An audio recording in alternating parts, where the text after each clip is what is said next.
Good morning everyone. एक बार फिर से आप सभी का क्रेजी जी के ट्रिक के डेली करंट अफेयर की सीरीज में स्वागत है। आइए सेशन को स्टार्ट करते हैं। 4 दिसंबर के सभी करंट अफेयर को आज के सेशन में हम डिटेल में एक एक करके ध्यान से डिस्कस करेंगे। सेशन में एंड तक बने रहिएगा। पसंद आए तो लाइक और शेयर कर दीजिएगा। पीडीएफ क्रेजी जी के ट्रिक के एप्लीकेशन से ले लीजिए, वहां पर आपके लिए फ्री ऑफ कॉस्ट अवेलेबल होती है।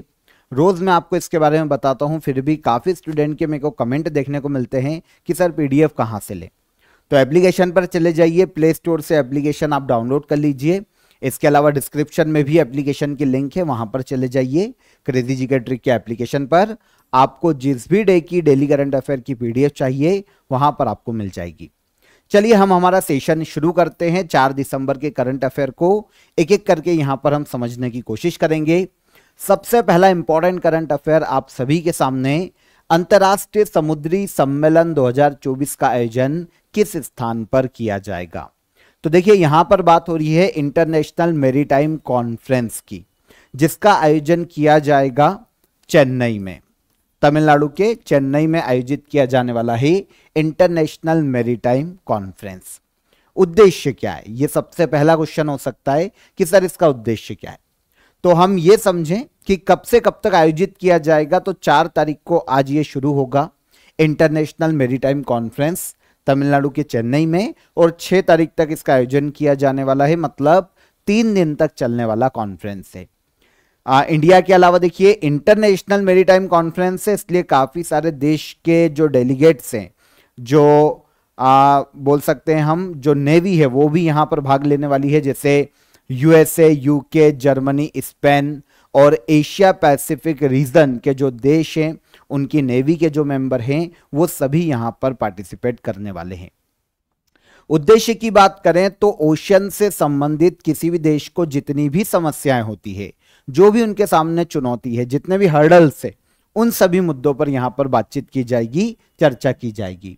फॉर एग्जाम्पल समुद्री प्रदूषण, मरीन पॉल्यूशन सबसे बड़ा एक प्रॉब्लम है किसी भी देश के लिए।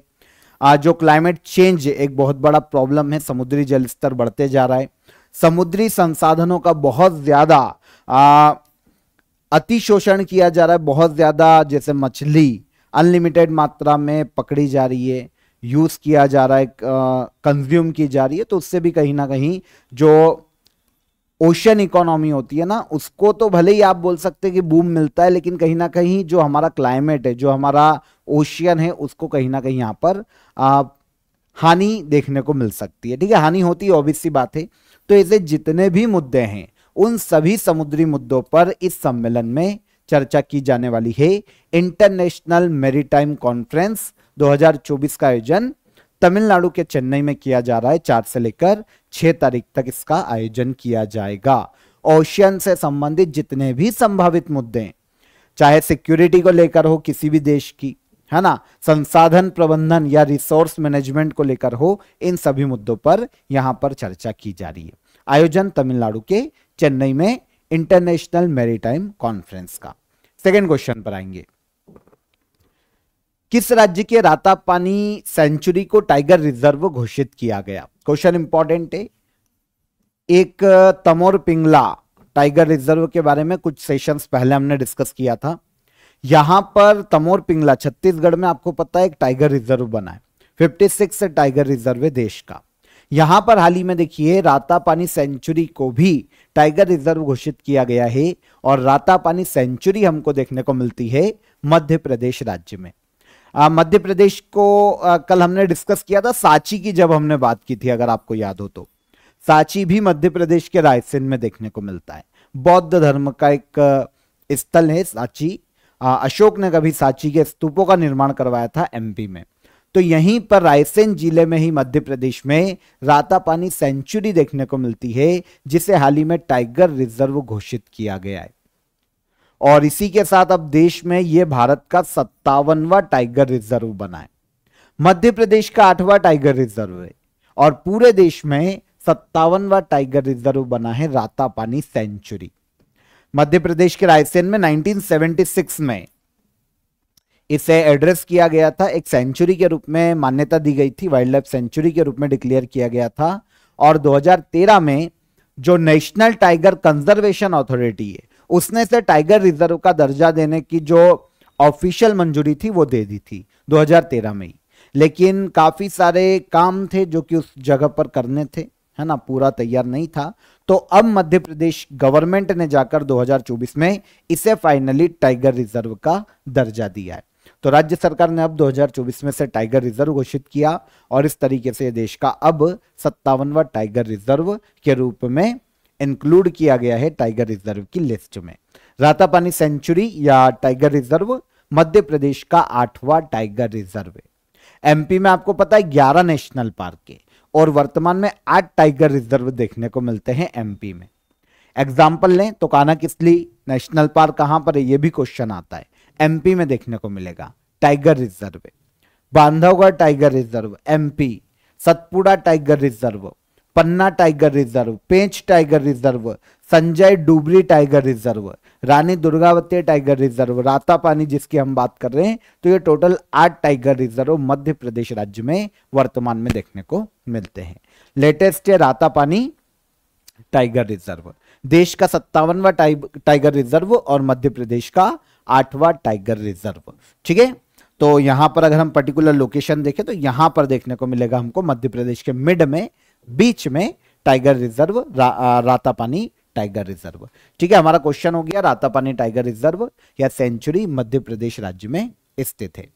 टाइगर रिजर्व की कैजुअली बात करें तो देखिए, टाइगर के प्रोटेक्शन के लिए जिस क्षेत्र को एक कोर एरिया या प्रोटेक्टेड एरिया घोषित किया जाए वो टाइगर रिजर्व होता है। ठीक है, भारत सरकार द्वारा प्रोजेक्ट टाइगर के तहत टाइगर रिजर्व घोषित किया जाता है।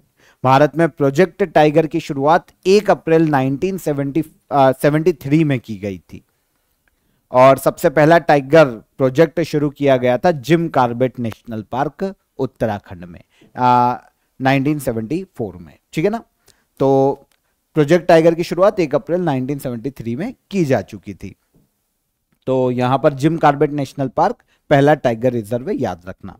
ठीक है, इसका सन में 1973 में डिक्लेयर हो चुका था ये टाइगर रिजर्व के रूप में। टाइगर प्रोजेक्ट पहला कहां शुरू किया गया ये क्वेश्चन आता है, तो ये जिम कॉर्बेट नेशनल पार्क में।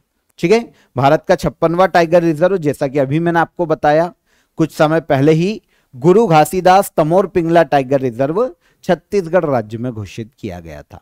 और अब 57वां टाइगर रिजर्व और मध्य प्रदेश का 8वां टाइगर रिजर्व, ठीक है, रातापानी टाइगर रिजर्व एमपी में है। आगे बढ़ने से पहले आप सभी को ऑफर ऑफ द डे बता देता हूं। आप सभी के लिए देखिए, सिविल सर्विसेज के लिए स्पेशली ज्योग्राफी इंडियन और वर्ल्ड दोनों का ही आपको रिकॉर्डेड बैच अवेलेबल है। यहां पर देखिए आपको इंडियन और वर्ल्ड दोनों ही ज्योग्राफी इंक्लूड की गई है। सिविल सर्विसेज स्टेट पीएससी या सेंट्रल की यूपीएससी की अगर आप प्रिपरेशन कर रहे हैं तो ये आपके लिए एक रामबाण रिकॉर्डेड कोर्स आपके लिए साबित हो सकता है। रिकॉर्डेड क्लासेस से आपको जो आपके नोट्स हैं टॉपिक वाइज वो भी आपको आपके कोर्स के अंदर ही अवेलेबल होंगे। आंसर राइटिंग भी आपको यहां पर करवाई जाएगी और इसके अलावा टेस्ट सीरीज भी आप लगा सकते हैं। आपको साथ ही साथ सभी टॉपिक के टेस्ट भी अवेलेबल है। तो आप बहुत ही नॉमिनल चार्जेस में सिविल सर्विसेज के लिए ज्वाइन कर सकते हैं। और अगर आप वनडे एग्जाम की प्रिपरेशन कर रहे हैं तो आप ज्योग्राफी इंडियन और वर्ल्ड वनडे एग्जाम के लिए भी ज्वाइन कर सकते हैं। इसकी भी लिंक मैंने आपको डिस्क्रिप्शन में दे दी है। तो दोनों ही कोर्स को ध्यान से देखिएगा, दोनों की लिंक आपके लिए डिस्क्रिप्शन में है, इंडियन ज्योग्राफी और वर्ल्ड ज्योग्राफी के लिए। और कोई भी आपकी क्वेरी है तो नीचे हेल्पलाइन नंबर पर आप कॉल कर लीजिए, आपकी क्वेरी वहां पर सॉल्व हो जाएगी। नेक्स्ट क्वेश्चन, चर्चा में रहा राष्ट्रीय क्वांटम मिशन कब शुरू किया गया था। तो देश में नेशनल क्वांटम मिशन की बात करें, क्वांटम टेक्नोलॉजी को बढ़ावा देने के लिए नेशनल क्वांटम मिशन की शुरुआत की गई थी। कब की गई थी, तो यह की गई थी अप्रैल 2023 में। अब आपके दिमाग में आएगा इसको हम अभी क्यों डिस्कस कर रहे हैं, अभी हम इसकी बात क्यों कर रहे हैं। तो देखिए, हाल ही में जो विज्ञान और प्रौद्योगिकी राज्य मंत्री है डॉक्टर जितेंद्र सिंह, इन्होंने 8 स्टार्टअप्स को नेशनल क्वांटम मिशन के लिए चयनित किया है। मतलब ये जो 8 स्टार्टअप्स है अब इनको गवर्नमेंट इकोनॉमिकली हेल्प करने वाली है, इनको ऋण प्रदान करेगी क्वांटम टेक्नोलॉजी के विभिन्न क्षेत्रों में इनोवेशन के लिए।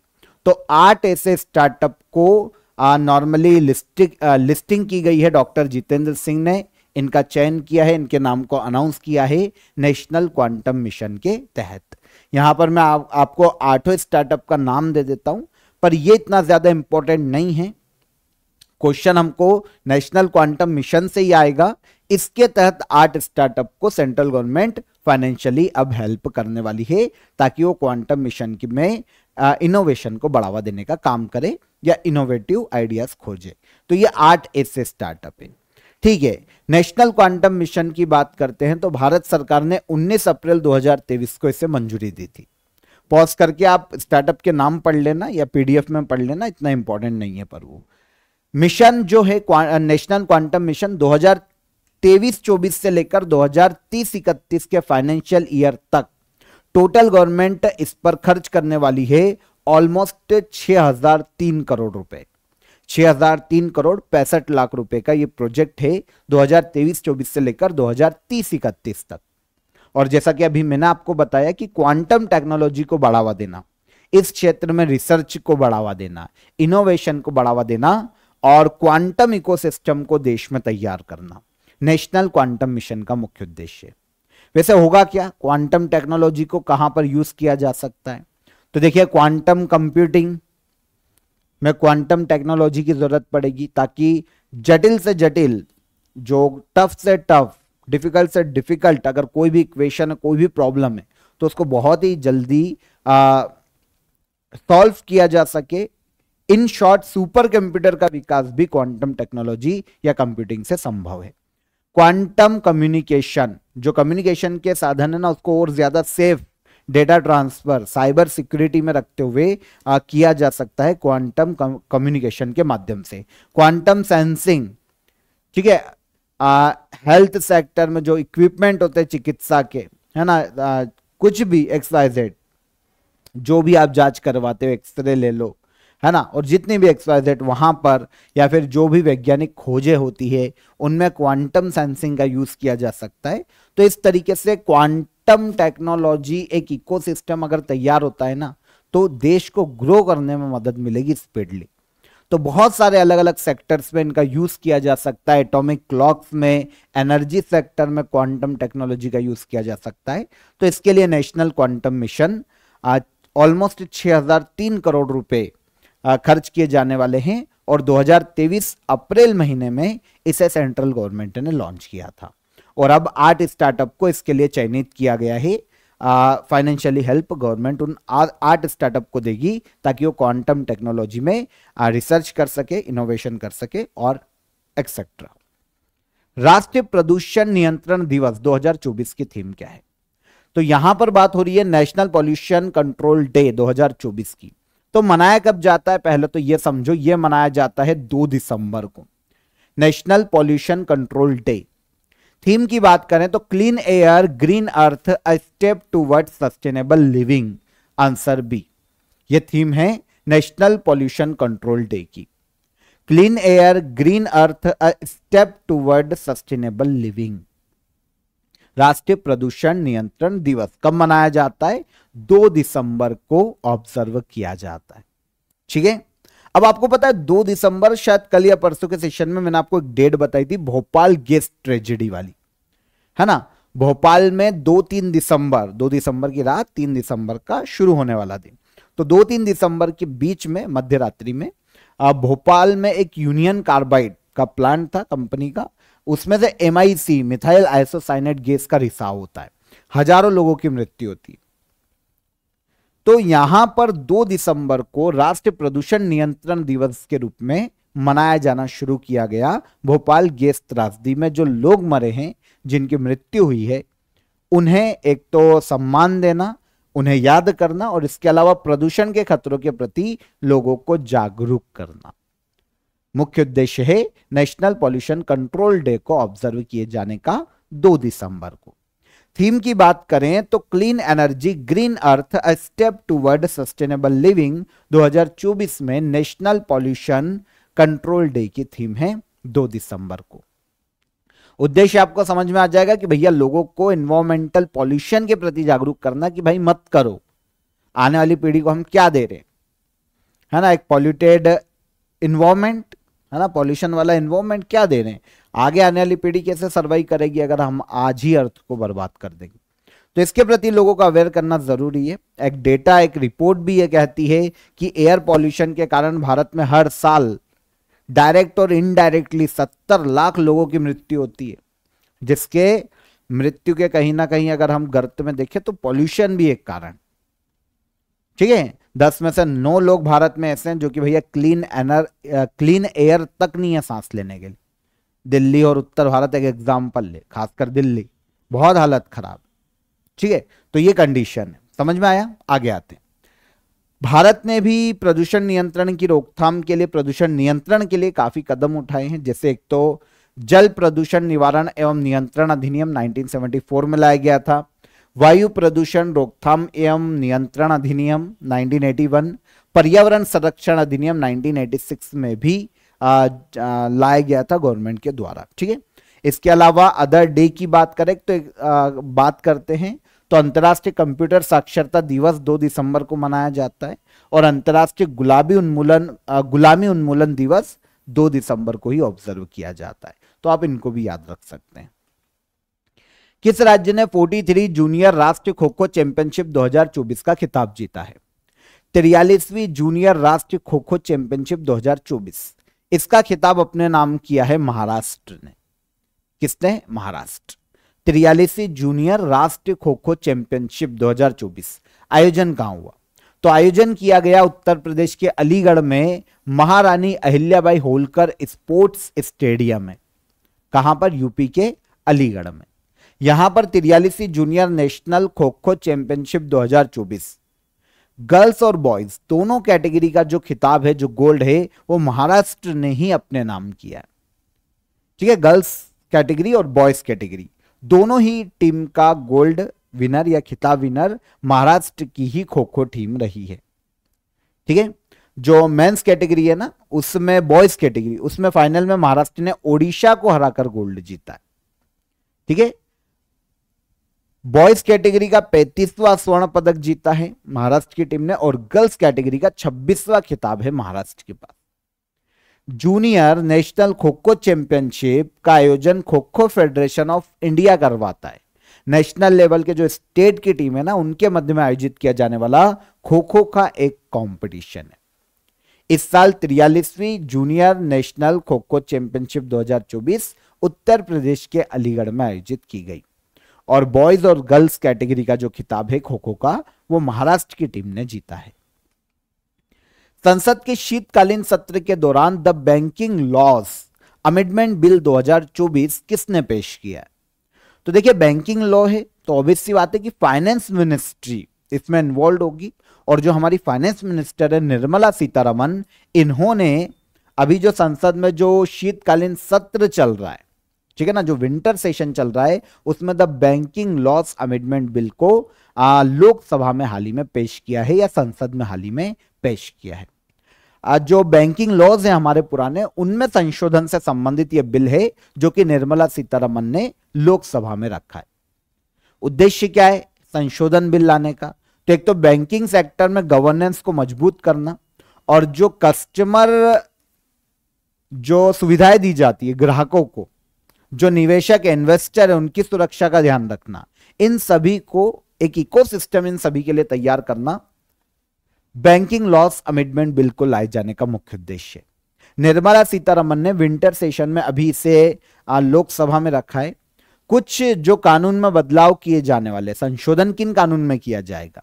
तो देखिए, भारतीय रिजर्व बैंक अधिनियम 1934 जिसके आधार पर आरबीआई बना है 1935 में, इसमें कुछ संशोधन होना है। बैंकिंग विनियमन अधिनियम, ठीक है, बैंकिंग रेगुलेशन एक्ट 1949 में संशोधन होना है कुछ। भारतीय स्टेट बैंक अधिनियम है 1955 का, इसमें कुछ चेंजेस होंगे। इसके अलावा बैंकिंग कंपनी अधिग्रहण और हस्तांतरण अधिनियम 1970 और 1980, इनमें कुछ चेंजेस किए जाएंगे। जब भी चेंजेस आ जाएंगे, फाइनली अप्रूवल मिल जाएगा प्रेसिडेंट से, तब हम बात करेंगे कि चेंज क्या किए गए। लेकिन मोटे तौर पर अगर हम मेजर चेंजेस की बात करते हैं, संशोधन की बात करते हैं, तो नॉमिनीज के जो नाम होते हैं ना बैंक अकाउंट में, किसी भी नॉमिनीज, उनको संख्या को बढ़ाकर 4 नॉमिनीज करने का अधिकार दिया जाने वाला है। एक तो यह संशोधन रखा गया है।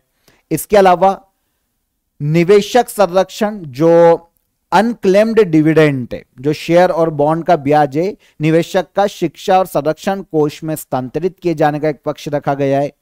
कोऑपरेटिव बैंक्स में जो निवेशक होते हैं उनका कार्यकाल 8 साल से बढ़ाकर 10 साल किया जाने वाला है।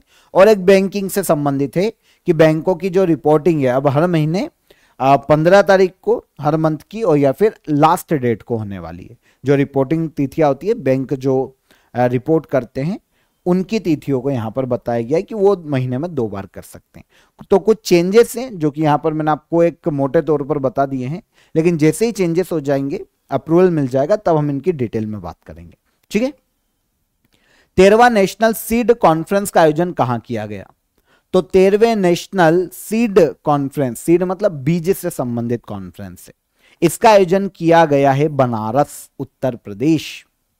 कहां किया गया? बनारस, उत्तर प्रदेश के बनारस में 13th नेशनल सीड कॉन्फ्रेंस का आयोजन किया गया। काफी सारी कंट्रीज यहां पर पार्टिसिपेट किया था, जैसे नेपाल, भूटान, बांग्लादेश, फिलीपींस, इनके डेलीगेशन ग्रुप ने यहां पर पार्टिसिपेट किया। सीड से संबंधित, बीज उद्योग से संबंधित जितनी भी समस्याएं हैं, क्या क्या हर्डल्स हैं और उनका सॉल्यूशन क्या है, समाधान क्या है, इन सभी मुद्दों पर 13th नेशनल सीड कॉन्फ्रेंस में चर्चा की गई। ठीक है। आयोजन किया गया उत्तर प्रदेश के बनारस में। भारत का पहला वर्टिकल लिफ्ट सी ब्रिज किस राज्य में बनाया गया है? भारत का पहला वर्टिकल लिफ्ट सी ब्रिज बनाया गया है तमिलनाडु में, दक्षिण भारत, तमिलनाडु में यह सी ब्रिज देखने को मिलता है, जो कि भारत का पहला वर्टिकल लिफ्ट सी ब्रिज है तमिलनाडु में। ठीक है। आपने देखा होगा जब जहाज, देखिए एक ब्रिज है, जब जहाज बीच में से निकलते ना तो ब्रिज ओपन हो जाता है। ठीक है ना। तो यह है वर्टिकल लिफ्ट सी ब्रिज, भारत का पहला बनेगा तमिलनाडु में। तमिलनाडु में ये जो ब्रिज है मंडपम और रामेश्वरम के को जोड़ने का काम करेगा। 2 प्लेस है जिनके डिस्टेंस देखें तो 2.07 किलोमीटर है। तो इस ब्रिज की लंबाई कितनी है? 2.07 किलोमीटर, और लागत आ रही है 550 करोड़ रुपए। देश का पहला वर्टिकल लिफ्ट सी ब्रिज तमिलनाडु। मूवीज में भी आपने देखा होगा ब्रिज ओपन हो जाता है ना। पता नहीं, मूवीज तो मैं कम देखता हूं, पर ब्रिज ओपन हो जाते हैं और फिर शिप निकलता है और फिर वापस ब्रिज क्लोज हो जाता है, तो वाहन भी आ जा सकते हैं। तो यह है वर्टिकल लिफ्ट सी ब्रिज, जो कि कहां पर बना है? देश का पहला तमिलनाडु में। लंबाई याद रखिएगा 2.07 किलोमीटर। ठीक है। किस राज्य में मिगोंग फेस्टिवल 2024 का आयोजन किया गया? मिगोंग फेस्टिवल 2024 का आयोजन हाल ही में किया गया भारत के मेघालय राज्य में, मेघालय स्टेट में। ठीक है। मेघालय राज्य में मिगोंग, देखिए मी से मेघालय नाम से समझ में आ जाएगा वैसे तो। मिगोंग फेस्टिवल 2024 का आयोजन किया गया। अगर देखिए थीम की बात करें, वैसे मेरे को लग नहीं रहा है कि आपको थीम पूछी जाएगी किसी फेस्टिवल की, पर फिर भी इचोस ऑफ ट्रेडिशंस थीम है, परंपराओं की गूंज। अगर इसका हिंदी मीनिंग देखें, इकोस ऑफ ट्रेडिशन है ना, इकोस ऑफ ट्रेडिशन। फेस्टिवल का उद्देश्य क्या है? राज्य की संस्कृति को बढ़ावा देना, राज्य की संस्कृति को प्रमोट करना। एक जितनी भी ट्रेडिशन है, राज्य की जो संस्कृति है, जो कल्चर है, चाहे जनजाति का क्यों नहीं हो, ठीक है, जनजाति का कल्चर, उन सभी को प्रमोट करना, जनजाति के कल्चर को बढ़ावा देना, राज्य की संस्कृति स्पेशली जो है उसको बढ़ावा देना मुख्य उद्देश्य है मिगोंग फेस्टिवल 2024 का। Theme echoes of tradition. Echo क्या होता है? गूंज, परंपराओं की गूंज। इसका एक पर्टिकुलर मीनिंग निकल के आ रहा है। मेघालय के अन्य उत्सव की बात करते हैं तो वांगला उत्सव एक मेघालय राज्य में ही फेमस है। मेघालय में जो गारो ट्राइब्स है ना, उनका एक प्रमुख उत्सव है, वांगला उत्सव के नाम से मनाया जाता है। ठीक है। इसे 100 ड्रम्स फेस्टिवल के नाम से भी जाना जाता है। फसल कटाई के बाद सूर्य भगवान को सम्मान के रूप में मनाया जाता है वांगला उत्सव मेघालय राज्य में। इसके अलावा शाद सुकरा फेस्टिवल मेघालय में जयंतिया जनजाति का पारंपरिक एक फेस्टिवल है, ट्रेडिशनल फेस्टिवल है, खेती शुरू होने से पहले मनाया जाता है। और एक बेहदीन खलम महोत्सव मेघालय की जयंतिया जनजाति का ही एक ट्रेडिशनल फेस्टिवल है, बेहदीन खलम महोत्सव। तो इनको भी याद रखिएगा। और मीगोंग फेस्टिवल को भी याद रखिएगा, मेघालय में मनाया जाता है। इकोस ऑफ ट्रेडिशन इसकी वर्तमान में थीम है 2024 की। चलिए लास्ट क्वेश्चन देखेंगे। निम्न में से किस भारतीय ने थाईलैंड में आयोजित 2024 एशियाई ई स्पोर्ट्स खेलों में ई फुटबॉल प्रतियोगिता में ब्रॉन्ज मेडल अपने नाम किया? तो देखिए ये समझिए क्या है, एशियाई ई स्पोर्ट्स खेल है। ई स्पोर्ट्स मतलब इलेक्ट्रॉनिक तरीके से खेले जाने वाले ई स्पोर्ट्स, है ना। तो हाल ही में देखिए आयोजन कहां हुए, थाईलैंड में आयोजित किया गया 2024 का एशियाई ई स्पोर्ट्स खेल। इसमें ई फुटबॉल कंपटीशन में जो ब्रॉन्ज मेडल है पवन काम्पेली ने अपने नाम किया। अब आप बोलोगे सर ये इतना इंपॉर्टेंट है क्या? बिल्कुल है, क्योंकि एशियन ई स्पोर्ट्स गेम्स में ये भारत का पहला मेडल है, आज तक पहला मेडल है। ब्रॉन्ज आया है और ये लेकर आए हैं कौन? तो ये लेकर आए हैं पवन। ठीक है, टीम इंडोनेशिया के खिलाड़ी को हराकर ब्रॉन्ज मेडल जीता है इन्होंने ई फुटबॉल कंपटीशन में। पूरा नाम क्या है इनका? पवन काम्पेली। ठीक है, तो 2018 में एशियन ई स्पोर्ट्स गेम की शुरुआत की गई थी। एशियन ई स्पोर्ट्स फेडरेशन इसका आयोजन करवाता है। 2024 में आयोजन कहां करवाया जा रहा है? तो इसका आयोजन किया जा रहा है थाईलैंड के बैंकॉक में, जहां पर ब्रॉन्ज मेडल अपने नाम किया है ई फुटबॉल कंपटीशन में पवन ने। ठीक है, तो यहां पर 4 दिसंबर 2024 के सभी करंट अफेयर को हमने डिटेल में डिस्कस किया। अब हम बात करेंगे यहां पर लास्ट डे के रिवीजन की। लास्ट डे जो भी हमने करंट अफेयर डिस्कस किया था उसको यहां पर हम रिवाइज करेंगे। दिसंबर 2024 में आयोजित Syed Modi international badminton tournament में मेंस सिंगल का खिताब किसने जीता? तो मेंस सिंगल का खिताब किसने जीता था? लक्ष्य सेन ने। फ्रांसीसी भारतीय लेखक और शोधकर्ता पृथ्वींद्र मुखर्जी का निधन हो गया। इन्हें किस वर्ष पद्मश्री प्रदान किया गया था? तो 2020 में। 1 दिसंबर 2024 को नागालैंड ने अपना कौन सा स्थापना दिवस मनाया है? तो नागालैंड ने अपना स्थापना दिवस मनाया है 62 फाउंडेशन डे। आगे, इंटरनेशनल क्रिकेट काउंसिल के सबसे युवा अध्यक्ष कौन? Jay Shah. Film fair OTT award 2024 में सीरीज कैटेगरी में किस सीरीज को बेस्ट सीरीज का अवार्ड दिया गया? तो यह है द रेलवे मैन। कल हमने इस पर भोपाल गैस त्रासदी की बात की थी इस क्वेश्चन पर।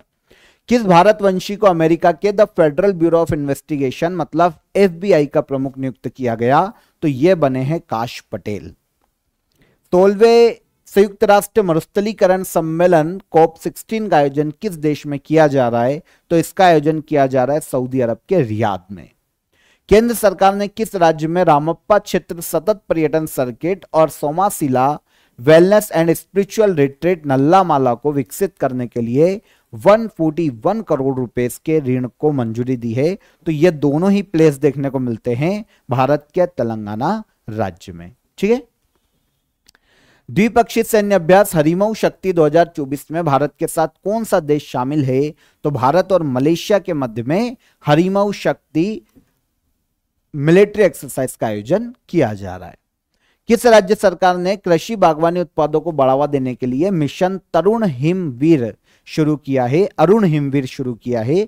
तो मिशन अरुण हिमवीर को शुरू किया है अरुणाचल प्रदेश राज्य ने, बागवानी उत्पादों और कृषि उत्पादों को बढ़ावा देने के लिए। ठीक है, ये हो गया लास्ट डे के हमारे करंट अफेयर का रिवीजन। अब हम बात करते हैं यहां पर लास्ट डे के क्वेश्चन ऑफ द डे के आंसर की। ठीक है, किस गुप्त वंश के शासक को अपने सिक्कों पर वीणा बजाते हुए दिखाया गया है? तो यह है गुप्त वंश के शासक समुद्रगुप्त, भारत के नेपोलियन कहलाते हैं।